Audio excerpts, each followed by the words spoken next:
Father, Charles and I have arrived back in Ealanwick safely on our mission from the Baron, though with a few scares along the way. I wish I could tell you everything in this letter, but I've learned there are spies that mean the Baron and his family harm. I'm not certain any of that matters now, though. Upon our return, I learned the saddest news. It's all gone wrong. In Ealanwick, Ivy has arrived with Charles.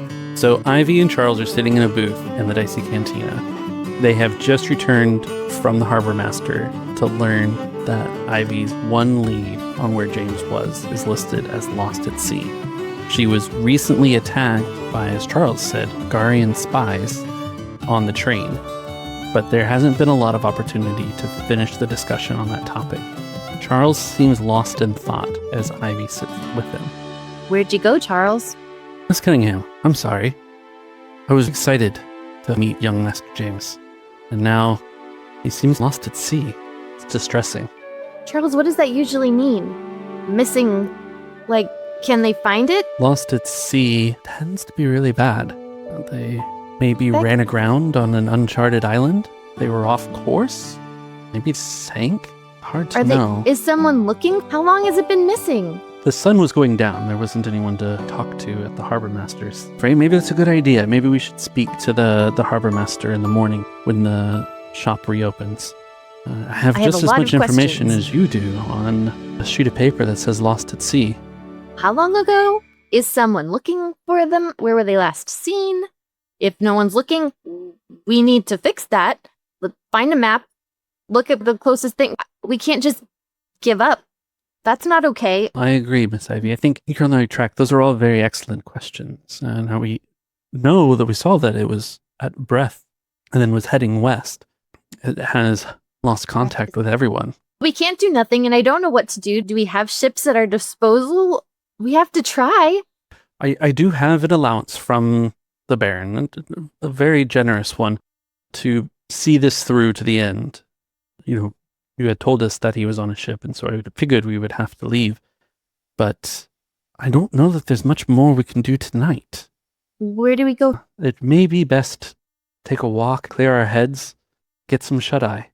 We can reconvene here in the morning, head to the harbor master's, see what we can find.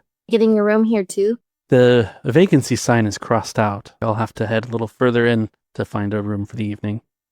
Luther probably wouldn't mind if I could let you use his couch. I appreciate the gesture, Miss Cunningham, but capable of finding my own room. Shall we meet here after breakfast? How about sunrise? We can't just keep waiting. ASAP, Charles. I share your enthusiasm, Miss Cunningham. You seem calm. I don't believe the harbor master's office is going to open at sunrise for us. Oh. I suppose we could head that way at sunrise and try and ambush him as he's opening the door, but I find folks are more amenable Yes, let's do that. Ambush him when he opens the door. I personally don't like to be ambushed right at the start of the morning. But someone could be dying. I understand. I agree. You are way too calm about this. Miss Cunningham, as an experienced soldier, there are times when we have to be patient. We have to wait for the opportunity to find the answers we seek. This doesn't seem like a time to be patient. People's lives are on the line. I'll have to trust you. Do appreciate that, Miss Cunningham. I know how hard this can be. I will meet you here at sunrise, and we will head to the harbor master together. Good night. Thanks for being nice. Good night. Bye. Sleep well. You too. Charles leaves. How can we talk about sleeping nice? James could be floating on a piece of wood in the middle of the ocean. He's not sleeping nice. She grumbles to herself as she walks off because he's finished the conversation with her. Do you think someone is dying and you can't do anything? How do you sleep through that? Unable to sleep, Ivy heads out of the Dicey Cantina into the cool evening air. She pulls her sweater tighter around her shoulders, trying not to think about James being cold and alone somewhere. Or worse. If only Luther and Penny were home, they would know what to do. She crosses the street to their familiar apartment, but her heart sinks a bit further when she opens the door and finds it as expected, empty. She wanders in anyway and lights the lamp on the table, but to her surprise, she spots a small stack of letters from James on the table. She sees 4 letters with their date stamps on them. Turning them over in her hands, she sees an unusual date stamp. It's the same date that James went missing. She goes to the oldest letter first and opens it. Dear Ivy, I've made it out to sea. Thanks again for making sure to pick up my bike from where I stashed it behind my flat. The Peacock is a pretty good ship, but I honestly thought I would have had to make it further west before running into something odd. There is something off about a few of the deckhands on the Peacock, so I decided to investigate. I'll write more in my subsequent letter. Give my best to L&P if you see them. James. Dear Ivy, I've met with a scholar, and I use that term lightly, to decipher what I found aboard the Peacock. Allow me to explain, as I'm posting this letter myself rather than leaving it in the hands of the ship's crew. I witnessed something extraordinary the other night. 2 crew members, simply put, removed their faces as if they were wearing masks. I investigated their quarters as soon as I was safely able to, and located a journal written in the old tongue. I believe, if properly translated, a page from said journal may help us decipher the message from our friend the Herald. I'll begin work on that translation as soon as the Peacock departs. I will write you again soon. James. Ivy. Enclosed is a translation of the Herald's message. Something big is happening, something important, and it affects not only you and I and L&P, but everyone. I will continue my research. Ivy pulls out the folded page with the translated message. The protection of Casor is coming to a close, and the world of humankind, nuen iri sereta. I bring an offer, O mo hastir. Unshackle your fate to that of the rest of humanity and turn this little kingdom of yours over Macht Mohastir, and you will be spared the reckoning. Cared der fastu. Ivy gets to the final letter. It's addressed to Luther at the Maritime Law Department of Ealanwick University. She opens it anyways. Inside, the writing is different, and the message is off from James' usual writing. She reads, Ivy, I'm having a wonderful journey so far. I never thought I would need to set foot on land again. With the help of the Peacock's crew and I have translated the document I wrote on previously, but it required a lot of trial and error. The devil is in the details. I had planned to go as far west as possible, but it appears we may make a brief stop in Kenwich. I read some books to the boys in the mess hall this week. They were truly a captive audience. The mess has been serving some delicious meat pies that they say is a recipe from Breath. I could eat them until the cows come home. I think I'll be returning to Glenwick very soon, and I hope that when we meet again, you'll bring some of those salty pretzels we had last time I saw Lockwood and Pete. James. Ivy finishes reading this last letter. Coincidentally, Luther and Penny arrive back at their flat. All I'm saying is the more time we spend with your sister, the heavier these trunks get. We didn't even pack these trunks to go on this trip. I know. And here I am, dragging another one. Well, you've got great arms. It's fine. I've got the door. Thank you. Get that. Oh, Ivy, good to see you. Walks over, gives her a hug. I'm so glad you're home. Guys, James is gone. In our apartment? No. His ship is gone. Guys, I need your help. I don't know what to do. Really Charles is not taking it seriously enough. You Who's don't know who Charles is yet. So much to tell you. Where do I start? I'll put the kettle on. Okay. And Ivy, this is a real person, right? Not a painting or a drawing or a You book think or I'm something. insane? I'm not making people No, laugh. I'm I'm not hearing voices. Focusing. I'm just making one pot. Just one pot. Yes, that's fine. Yeah. We want milk with this, right? And sugar? Yes. Hang on. Yes. Luther. Or honey. What? Yes. No. I prefer honey, not sugar. Oh. I don't have any scones to offer you. Start from the beginning. Okay, there's important stuff you have to know right now. Okay. My dad sent a letter, and I was invited to the Baron's... Oh, I found the scones. What? Keep talking. Keep talking. I've had rations safer than this. Just give dip it me in the a tea. scone Soak it in the and tea. listen. Here. Okay, grabbing the lapels. The tea can wait, Luther. Who's Charles? Charles. He's the first in command at the Baron's castle. He's helping me. He came with me. I'm not supposed to be here. Why? James But James. is dad. What? No. How? What do you mean James is dead? For real? Dad, his Like, yeah, father, seriously. not How? dead. I hope not. He might be Oh, dead. his dad. Dad. The Baron Okay, what is about his dad? James's dad. Sorry, Wait, what? James has a famous dad? I know. I don't think nobody knew. We just figured it out. James is a...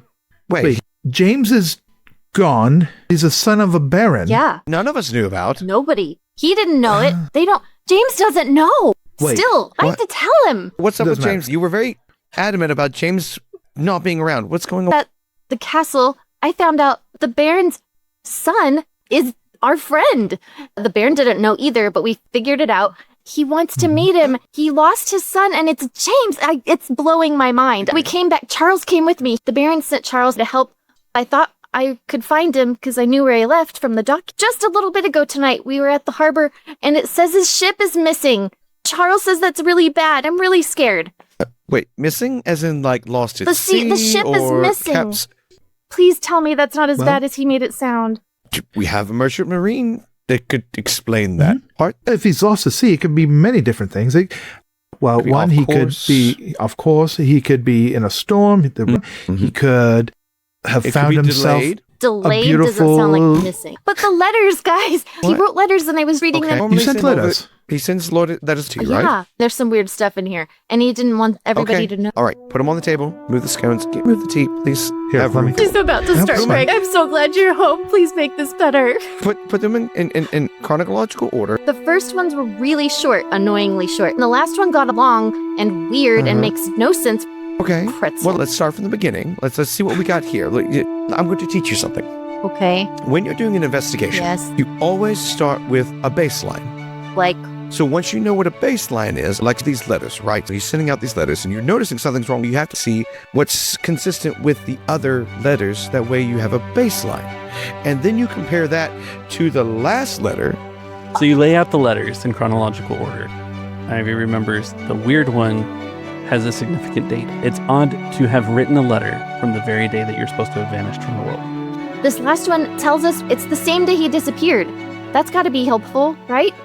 The same day he disappeared. You mean the same day the ship was It said at the dock, we didn't talk to anybody, but it Yeah. said when the ship was when it showed up missing, or was reported. I don't know the difference. reported missing. And that's the same date as this letter. Look, Okay, the date proves he's still alive, regardless does? of what the. really? If you write a letter on the day that you have gone missing, and somebody says that you have gone missing, and you send a letter, I mean, you had to send the letter, pin it first, then send it. So it means he's not on the ship oh my gosh. that's gone missing. The devil's in the Yes, details. that's the weird. Good man, Penny. So what's happening here is this: when you typically are under duress or in a situation where you don't want someone to know that you are trying to alert someone else that something is wrong, you try to write a letter with key things that are wrong in it that somebody that knows you will say this is wrong. This is common so practice. they know something is Everybody wrong. knows this. Yes, of course. I don't. Everyone Why did knows no this. one Well, now you teach me know. this? Well, we're teaching. Thank you. What do you think? What are you thinking? I had planned to go as far west as possible, but we may make a brief stop at Kenwick. Okay. So, far west, Kenwick. Yes. I read some books to the boys in the mess hall this week. I would say they were a captive audience, Okay, making notes. which the mess has been serving delicious meat pies, and they say the recipe is a classic breath recipe. So, I could eat some of them till the cows come home. Why is come capitalized? Yes. What is he saying? He's asking for help. Well, hold on. He's Hold saying on. come. How do hold we on. help? So the first part here, yes, he is asking for help. I need help. We see it. I need help is what we have at the top part. This is oddness going on here. The crew, when he's talking about the crew, him and the crew seem to be. Oh, that's weird. It seems, if I'm reading this right. So hang on. It looks like the crew and him are on trial in Kenwick. Captive. Yeah, Breath, look. It's come, yes, bring, and then, Lockwood. Yes, Yes. captive in breath. You can yes, help. We need to go to breath. It fades out, and the scene comes back up on the scene of the Kenwich Navy vessel that James is imprisoned on to the brig with Captain Dunn and other crew. They've been bored to tears. This has given James a time to contemplate his situation. I really wish they would bring us a book or two. Where do you think they're taking us? Captain Dunn seems troubled by this question. She says, I've been doing the best I can to track our course. Without a proper reference point, I can't be certain, but they're not taking us to Breaths, James. I think we've been heading south for far too long for that to be the destination. Did you suspect anything about your crew before all of this? No, Arthur was a good man. He dealt with the hirings for crew. He was good at it. I had little reason to look into anything he worked on. He didn't deserve his fate. I don't suppose I could get in any more trouble than we currently are in, but I did some sneaking around the ship. I'm sorry, and I found some stuff in their cabins that did point to a greater conspiracy. Really? What kind of conspiracy? Want to frame me and my crew for piracy? Why would they do that? That doesn't make a lot of sense. I don't know. I don't know the answer to that question yet. Once we know where we're going, we might figure that out. I don't understand it at all. Why? Why does the Kenwich Navy, a nation we have nothing to do with of all places, think that we sank one of their ships as pirates? I remember hearing stories of other boats being sunk in the southern seas. Something big's going. And I don't know if you're going to believe the things that I've found. Well, your claims so far are pretty outlandish, but I suppose I do have the time to listen. What do you know, James? I found a diary in that cabin. I had a page translated. It spoke of trouble for humanity. Supernatural elements are afoot. Things we can't underestimate. I've seen things. Those crew members were not what they seemed. Like Kenwich spies on board writing in code? I don't think they were Kenwich spies. I think they were spies for something strange. I was able to translate that, and, well, the translation is not good for humanity. Who do you think this group is, if not Kenwich? What do you think they're planning? I think we're going to find out. All right, James. We have more questions than answers, it seems. I'm afraid that means it'll get much worse for us before it gets better. I'll watch your back if you watch mine. Maybe we'll make it out of this. I think we will. The scene ends there. The Kenwich naval vessel pulls into a rickety dock at a small island in the middle of the ocean. James and the crew of the Peacock are led out into the bright sun beating down on them. They can see from the deck the island has white sandy beaches, a dense palm tree jungle, and behind that is a towering mountain. Around the dock is a palisade of logs that have been erected to make this a fort that opens up to the bay and keeps any creatures or people that don't land at this specific dock out of this camp. And James's arms bound together, pushed down the gangplank to the dock, and the crew is led into this muddy work camp. No need to be so handsy. He sees a rotund guard slapping a baton in his hand. The guttural voice looks James in the eye and says, "Welcome to Pig's Bottom."